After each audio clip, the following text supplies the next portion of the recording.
So, I do want to keep recording my journey while I'm flying. I wish I would have started right from the beginning, but I'm only like, I don't know, 20 some hours in. So, I'm really green. I'm really fresh. Um, but I suppose if there's a good spot to start recording a little bit more, having my first rough landing,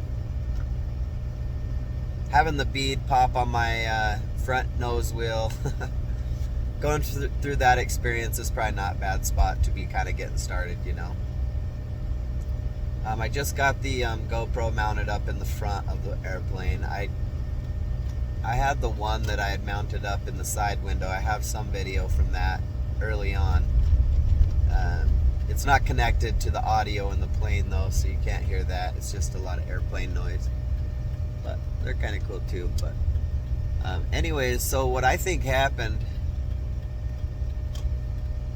after just reviewing, looking at the video and then playing back how it felt and all that, and thinking about the connection that my plane has with the linkage, because it is a little bit different than most. It's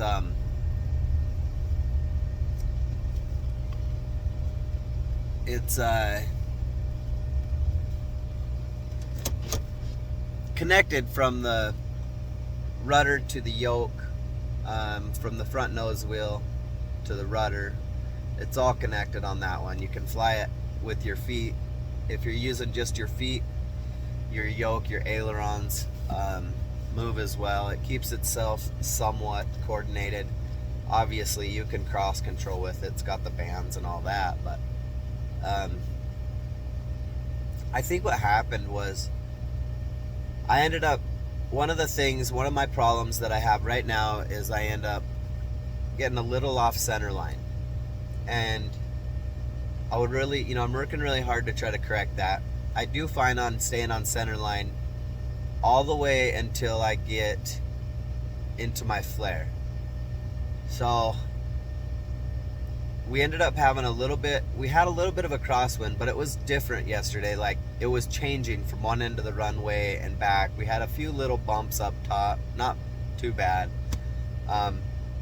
But down on the ground, sometimes it was going to the right, sometimes it was going to the left. It was kind of intermittent. It was hard to just predict exactly what was happening for me at my level. So when I was coming down, and when I came into my flare, when I flared up and I lose sight of the runway, it was drifting me over slightly left of center. As you can see in my rough landing, you can see the center line ends up being right out my right side. So when we came up in that flare, I ended up getting on, I quit paying attention so much to how heavy I was on the yoke back and forth, and I was paying too much attention to my center line at that point. Not that I shouldn't be, but for me, I guess, I don't know, I got off balance anyway. And when I lost track of the runway, I instantly came over. I went, oh no. I ended up giving heavy rudder, not like sudden, but I went in on the rudder fairly heavy, and it didn't have the effect that I wanted as far as even feeling like it was going to start to side slip my airplane. And just right almost that time is where we stalled and dropped onto the runway. And initially, it just felt, it was just rough, just that, it wasn't nothing dangerous feeling, nothing like that. It wasn't a dangerous landing. But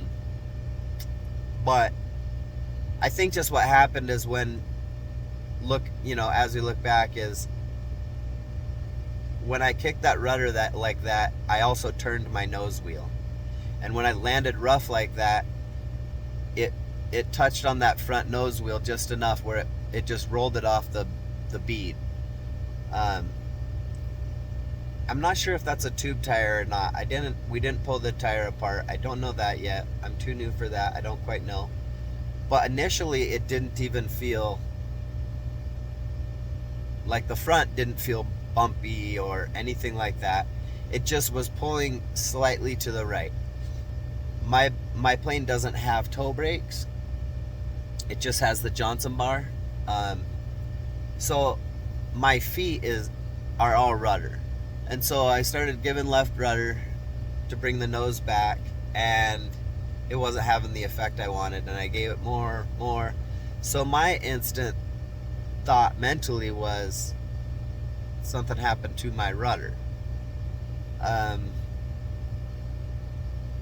But then it was, as the instructor had mentioned, did we blow a tire? I looked out this window. No, I don't. It didn't, there's no blown tire on my side, it didn't feel bouncy or anything like that. And then I got freaked out because I was just thinking, oh no, did I wreck my nose wheel? Did I cave in my nose wheel? I was watching I remember thinking, like, great, is it gonna come down and is my prop gonna hit the ground? Like, am I gonna wreck the old Sky Tractor's engine, Anyways, it was probably a good experience for a tin horn to go through, because it wasn't dangerous, it wasn't deadly, it wasn't reckless. It was just a newbie mistake, I guess, and a slight rough landing, and that's what I think happened. Cross-loaded the front wheel, because the only marks that you can see right on the grooves in the tire, there's a little bit of marks that look like it was slightly cross-loaded that were not there before. I know that I very much looked at that tire before we left, all my tires, I always do, and it was fine, so I think that's what happened. It didn't hit hard enough to even put a scrape on anything. The actual wheel itself, the hub, it's not scraped at all. The tire doesn't even have any marks on it, really. I don't know if the tire's still good and we just popped a tube or what. Find out today. But anywho, that's my first kind of rough one like that. Man, I really was grouchy at myself for that one. Just I don't even know that I felt embarrassed or anything, because I don't think what I did was anything out of the norm. I mean, for that being my roughest landing, I don't think that's too bad. I've heard some horror stories from guys dropping out of the air bad enough where people need to go to the chiropractor, but lesson learned. There's a lot going on in the last stages of landing, so I'm loving it. Maybe somebody else can learn a little something from that, or maybe they can watch and tell me what they think happened. But yeah,